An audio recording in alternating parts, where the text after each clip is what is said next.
Hello, hello. Happy January. We were on here yesterday live for our Sacred Rhythm Reset, and we are back today for our monthly Cosmic Compass Flow call. So, if you are tuning into this now or watching the replay, we are bringing every single month currently to all our community members. So it's a completely free call that you can opt in on. For just a couple more months, we're going to keep it as a free call to opt in on. If you are a Cosmic Compass member in the full year membership or in the monthly membership, you will always have access to these calls. So our goal on these monthly calls is really to just go over the rhythm for the month. It's kind of just like a nice placeholder, or we can set our intuition, find clarity, have some community if you feel so desired. Really, what I want to make it functionable and easy and make it very relatable to how we all live our busy lives, because we all live modern day lives. As much as we don't want to, we are trying to all slow down. And that is the intention here, is how can we be in community and recreate something, really just remember something that's all inside of us and allow ourselves to reorient to that new way of life. So welcome January. I feel like starting this in the school year, last year in August has flown by so incredibly fast. So January just feels so wild to say, but here we are. And I talked about a little bit about this yesterday on the call about the shifts that are happening. And so let's talk about this in a biological sense. I know I mentioned this yesterday too. January is this in between. It is this winter, this early ignition. We're not doing much in nature. Nature is sitting quietly. Some people believe in hibernation. Some people believe in the idea and the ritual of this is when things really die off and they hibernate and it's a deep rest season. And I can agree with 100% of 100% of those. However, I think we could add some biological nuance into that in looking at how different subsets of nature respond in the winter time, right? So we have majority of the seasons, we have animals preparing for the winter, for the long winter, because they are a little bit more slow, a little bit more relaxed and less stressed to be able to go out and forage food because most climates change during the winter, of course. But there is also this kind of newness in the air, and this is the collective that I talked about yesterday. It's like this idea that we are biologically wired as humans to this thing called the clock, right? To this thing called the Gregorian calendar. And so while it's not actually biological into our innate selves, our conscious mind and our subconscious mind have a lot to come into play with that. So it's something that I think is really important that we focus on the nervous system aspect, because we always want to be rooted from determining or having a conscious awareness of where our nervous system is at. And as we continue to work through these things, especially our weekly calls, I will dive into a lot of that, because I think there is this big misunderstanding in terms of the nervous system that our nervous system can just be put back in balance. And this is something I talk about every single week on my YouTube channel when talking about biological health and biological living in that aspect. The nervous system is the communicator. It is the one that sends the messages, that responds, that is basically like the doer of the body. It is the one that filters everything and makes some type of expression.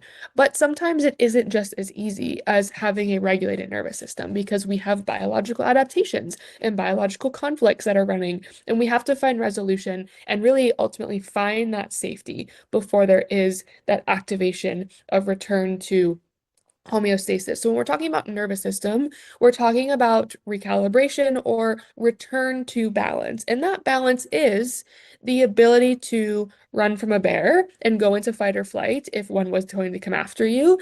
And then also the ability to go back into rest and digest or parasympathetic tone after you have recovered from said conflict from said bear. And so I'm talking about this in terms of biological living because that's really what January is.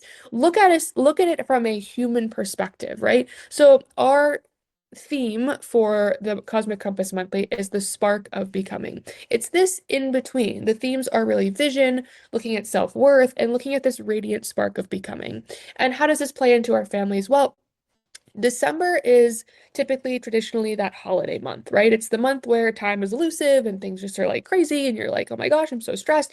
Biologically, that's not how we live in nature. But in the human world, in the modern day world, we see family we most typically don't see throughout the year. We're around a lot of people that most of us, let's be honest, don't really want to be around, but it's some type of obligation. We lack boundaries. We lack, a rest for the most part during that stressful holiday season. And so December is what that was, right? In the non-biological world. But when we look at January, it's like this in between, right? It's still winter. We're not even close to spring, not even a little bit, still stuck in the middle of winter, and January is definitely not the month to push forward. But it is, again, non-biologically in the modern world, like this newness. We know it's a new year on the Gregorian calendar. We know that we're through that darkest point. We know that there's exciting things and momentum coming up. The spring is going to be here, right? It's just like this little bit of push. It's this little bit of ignition, early ignition, before that activation that comes in the springtime. So in nature, nothing forces growth in January, truly. It really just is. It is just is and being. And this is why I like to talk about early ignition. These are great conversations to have with our families, especially adults sharing with your children what the plans are. And we are in a great early ignition phase in our family. We are in the midst of a move, in the midst of closing old chapters, starting a new one. And so this is a really great way, even if you're not doing that, this is a great way for you to talk about. We can talk about goals if you want to go in that easy direction, but really intentions or finding clarity or finding understanding of what it means to live in these slower seasons and these slower months where the stillness exists and what that looks like in terms of allowing yourself as a seed, if you are a seed in nature, to rest, allowing those roots to deepen in, and allowing ourselves to spark these preceding moments into what is going to come. And I like to talk about this in families because this is how we can honor and celebrate the small things, right? Because we just had the holiday. That's a big thing, depending on what ritual or season or holiday you choose to celebrate. And then when we have the spring, that can sometimes be a big thing, right? Because a lot of us plant these massive seeds and expect this massive growth and this massive harvest. But I think for children, it's easier for children to understand these slow seasons than it is for us as adults, because as adults, we're like, in the modern day world, on to the next thing, on to the next thing, on the next thing. My mother-in-law bought, she gifted our family some experiences for Christmas, and we went to one of them today. And I think it's fun because she got these amazing tickets, and we got to go, but she bought them like in the middle of summer. And I think about as a species of humans, we're always like doing the next thing to get ahead in the next season. And children don't think like that. Like I watched my children be so focused, so excited. I want to go to this again. When does it come back? And I'm like, next year.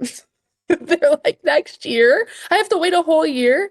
And we had this conversation about how these are really small, exciting things we get to do in these slower months where we're orienting ourselves around rest.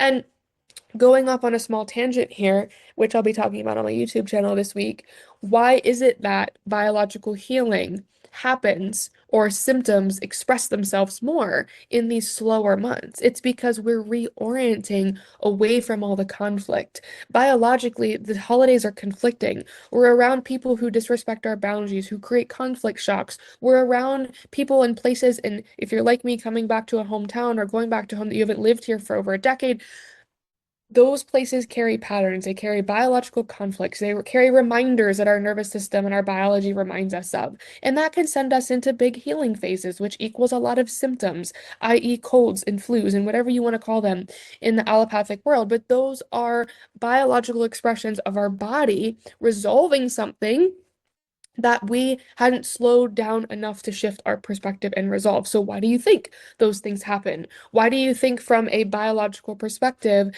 animals and people tend to transition between worlds or pass away or die in these seasons? It's because it's a slower, more easeful pace of life. And for most people, that can be very um that could lack adaptation, especially when we are moving into a rest state and our body doesn't have the ability to adapt over a massive conflict or move through that type of season.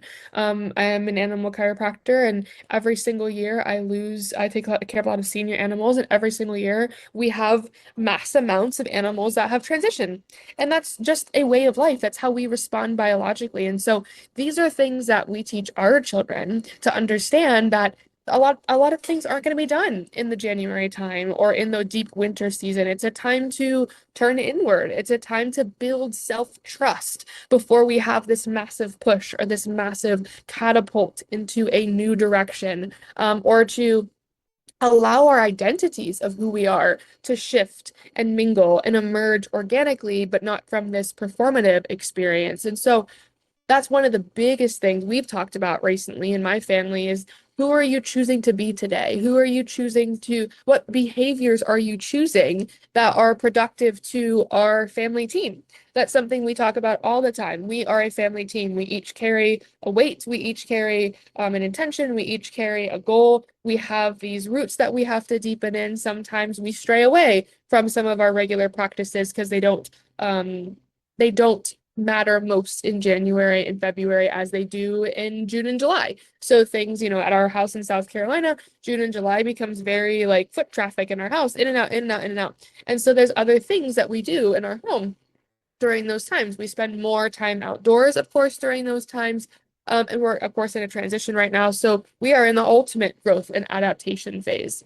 And so looking at things in your family life and your rhythm to chat about outside of even the cosmic compass rhythm that is given to you week to week, looking at these small beginnings. What will the rest of the year look like? And again, we don't have to opt into the Gregorian calendar. We know the year's coming as it's continuing to come, regardless of what calendar we follow. So what is coming up in our bodies? What does our body feel like in the winter time? Do we require more rest? Is it easier to go to sleep earlier because it's darker earlier? Having these conversations and teaching children how we respond as adults gives them a lot of clarity through their lens of what they're seeing and able to put meaning to. So let's move through this season. We're taking our inner spark that we had, we're moving towards inner guidance, and we're really priming ourselves up for that authentic expression when we take our seeds that we've rooted and we expand them in the springtime. So I want to just take a couple breaths here for all of us to root in. So crazy to me that it's January. I feel like I'm in like whiplash. One more deep breath.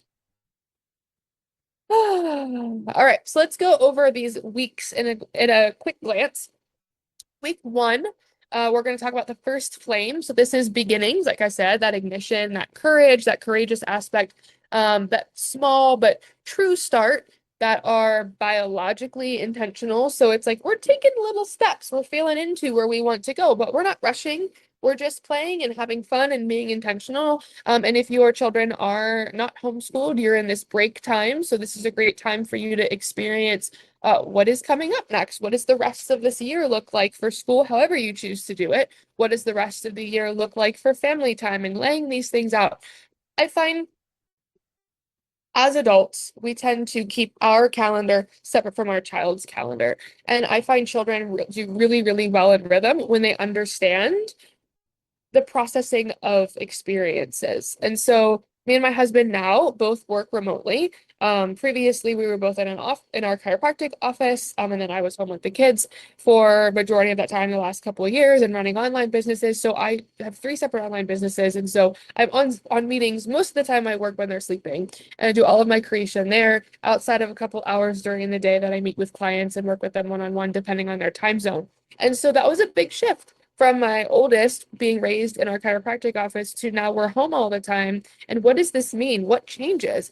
And as adults, we understand how these things happen. But as children, they have eyes that see and ears that hear, but they're only able to tolerate or process and soak in to the level of tolerance that their neuro cognitive function is allowing them. And so for us, it may be easy to think, oh yeah, it's the beginning of the year, we're going to set goals, we're going to do this.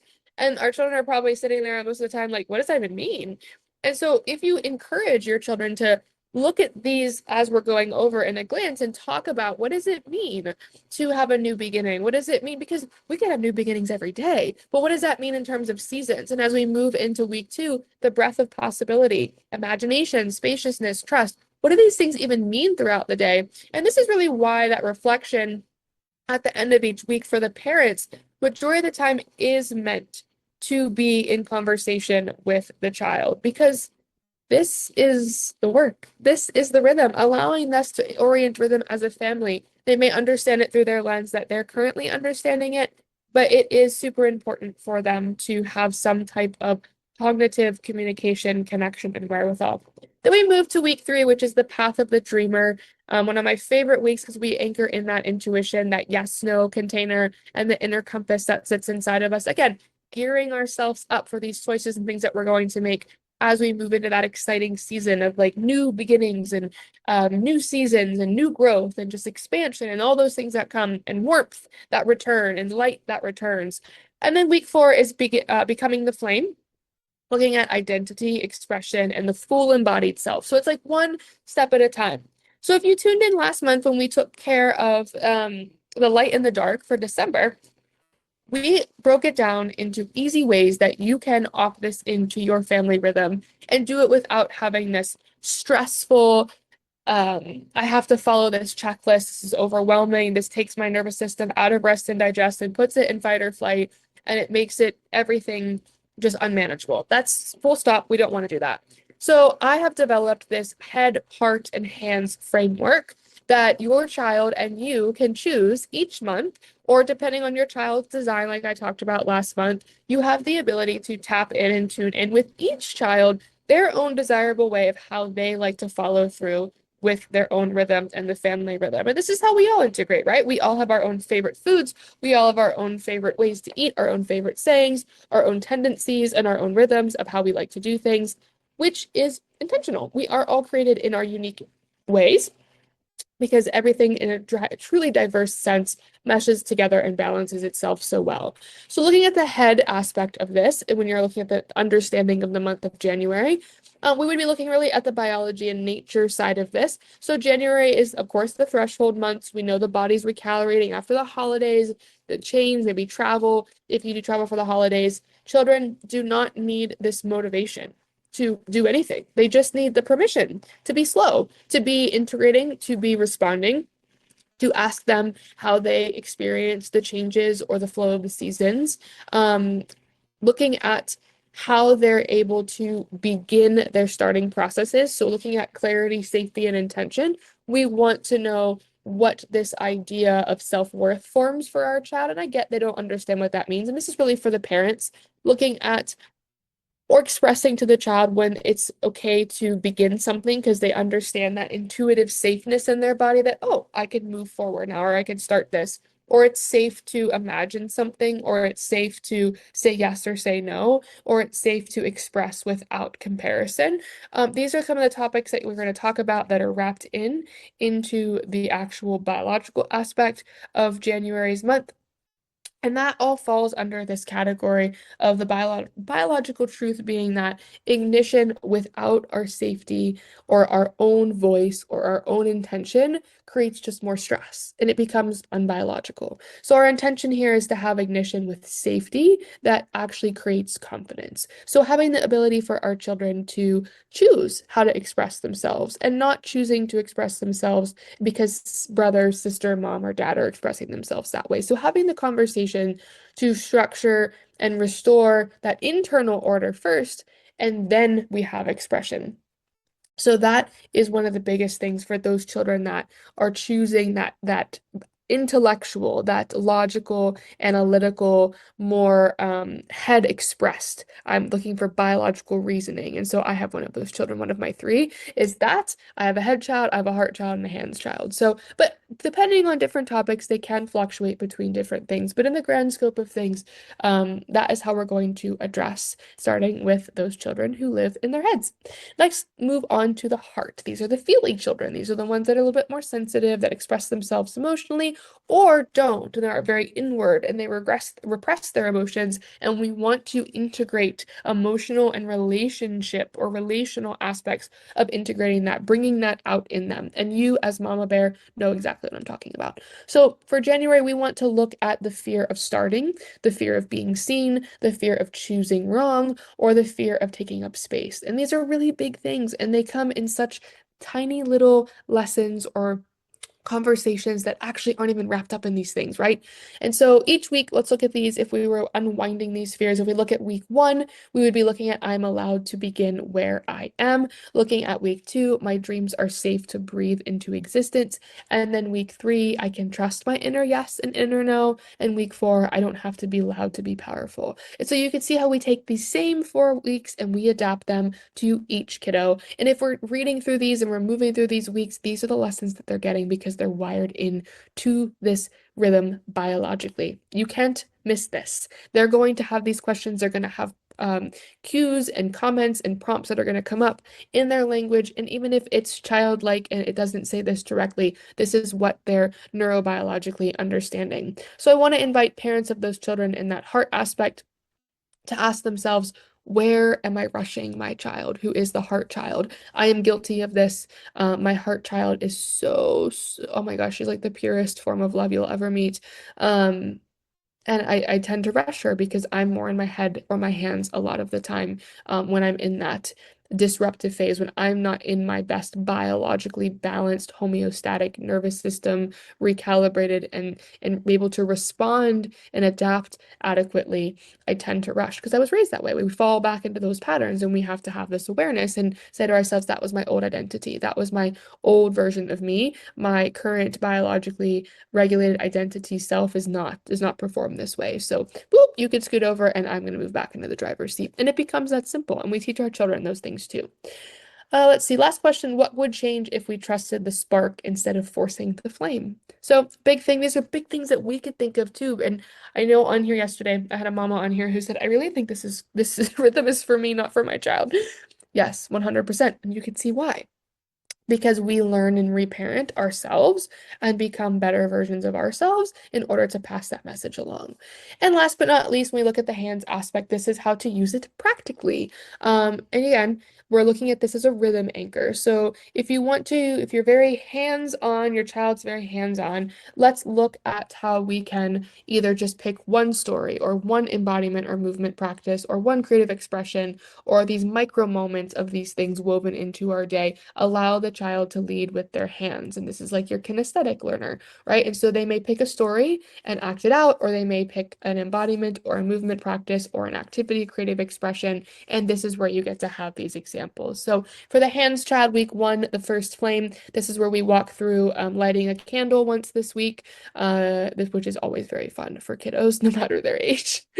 And then one question that we could ask when we're looking at this in week one is what feels like a small, brave beginning today, right? What is something that I can do that feels small and brave that I could take one tiny step on and would give me the confidence, right? We just talked about confidence. We just talked about that spark of ignition. And so this is how we're doing it in a hands aspect. Week two, breath of possibility, take learning outside. So if you're in somewhere that you could go outside, my kids have loved playing in the snow here while we are currently in transition, but it is like in the teens today. So what can we do? Can we bring something inside? Can we bring the snow inside in some aspect? Looking at pause lessons with energy drops. So pause lessons when energy drops. What does that look like? Where are we able to just sit down and reflect and go inward and process and observe instead of responding? That's something we've actually been walking through as a whole entire family.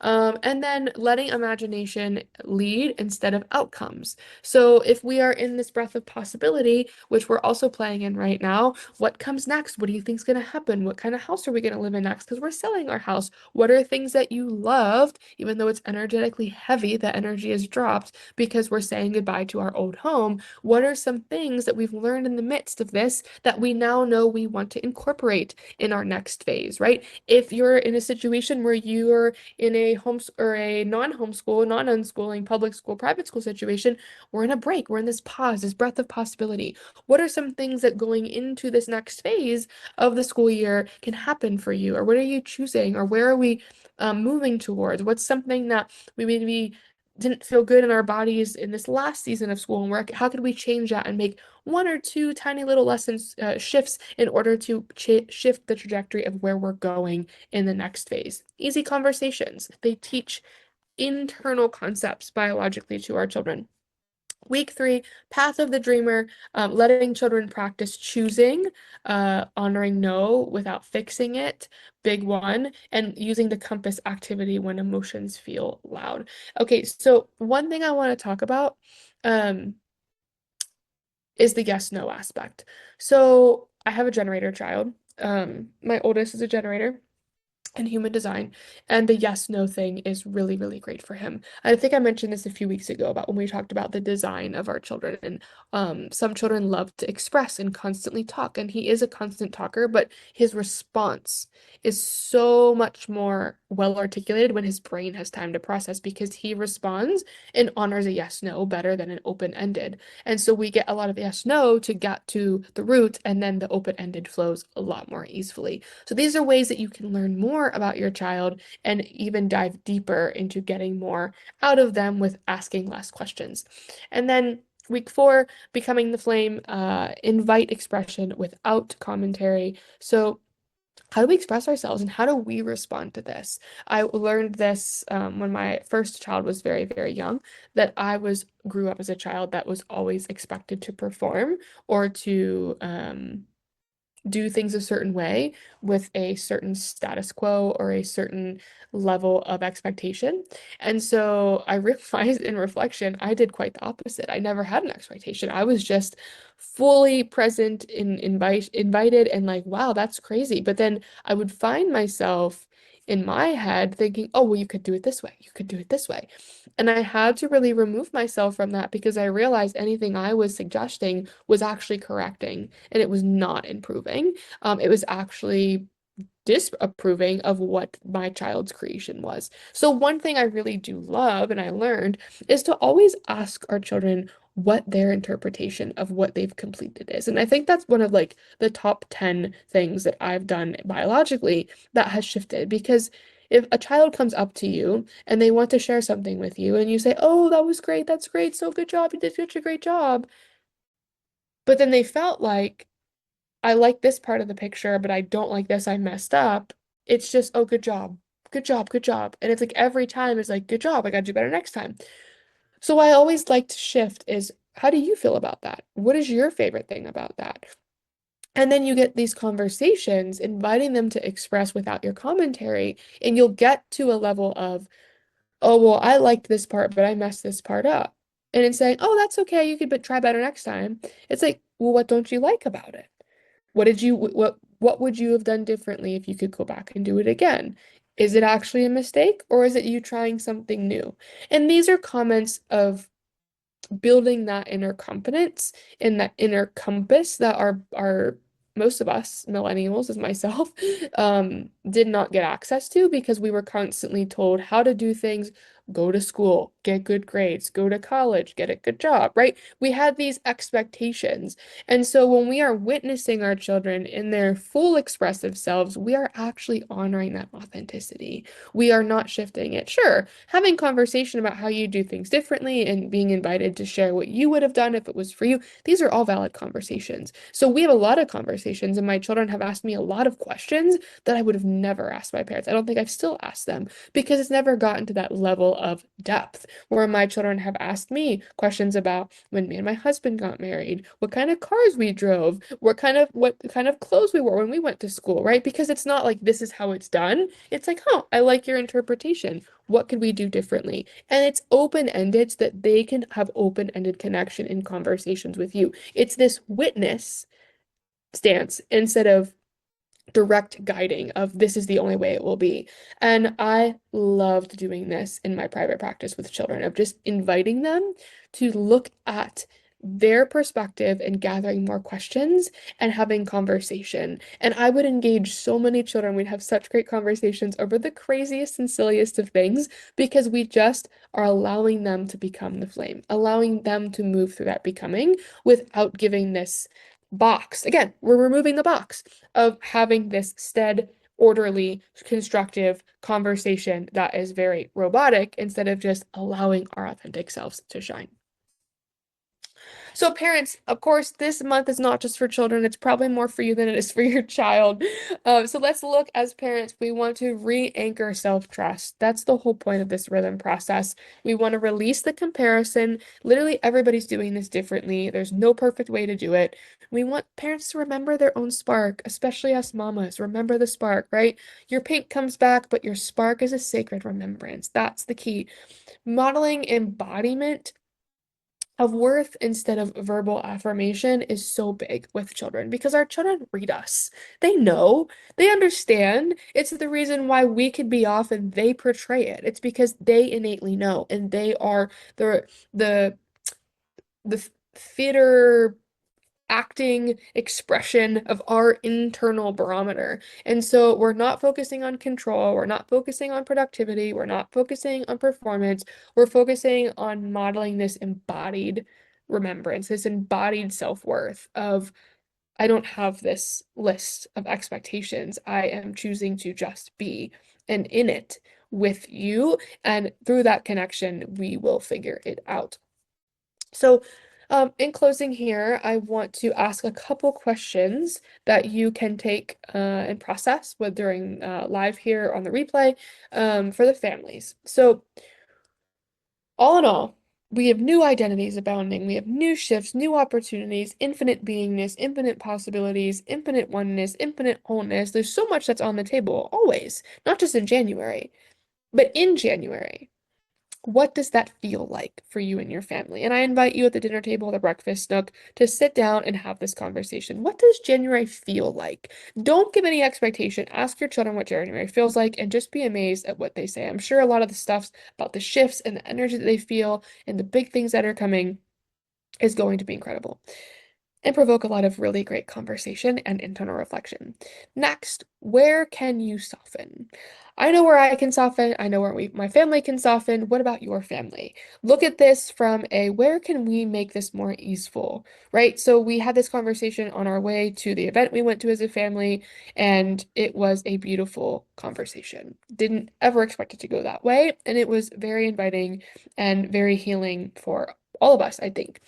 And then lastly, what spark are you tending to and not forcing, right? Big one for us is getting our house sold and just tending to that spark and the tenderness and knowing that we do have to go pack up our home once it finally sells. And there's a lot of emotions wrapped up in that. And so we've been in this holding hibernation period and we've had that conversation about things being in storage and then having to go pack up the rest of it and then figuring out what comes next, right? A lot of us want to rush to this becoming, myself included. I would love to get the next phase of my life. But we are in divine time. Time isn't even real, and none of this is actually even real.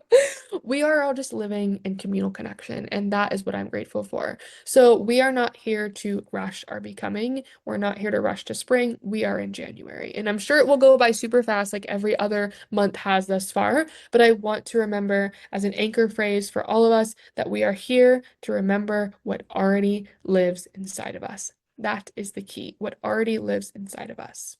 So, in so much love and gratitude and appreciation for all of you, I will have this replay posted. It should post right after I close this. Um, Join us next week, Thursday evening, 4 p.m. Eastern Standard Time, for our kiddo non-recorded connection call, our kiddos community connection call. We're going to get the kiddos on there and have fun and connect. I invite you there. And if you need help or support, post in our circle. There's lots of great categories for you to post in. You could post it in the main feed. We would love to connect and share your January rhythm with us. What rituals, what practices, what nature experiences you're experiencing, any reflections, some biological rhythms. And if you want to learn more about the biological health side of things, always tune into my YouTube channel. And I am continuing there, actually starting next week on Wednesday, every single Wednesday, pretty much. I do a live call that is completely free, open to anybody. On the biological health of different various topics and how we respond in nature and adapt biologically from a physiological perspective through the 5 biological laws of nature. So much love to you all. Thank you all so much for joining me. Make sure we don't have any last minute questions. Perfect. Sending you all love, and we'll see you next week.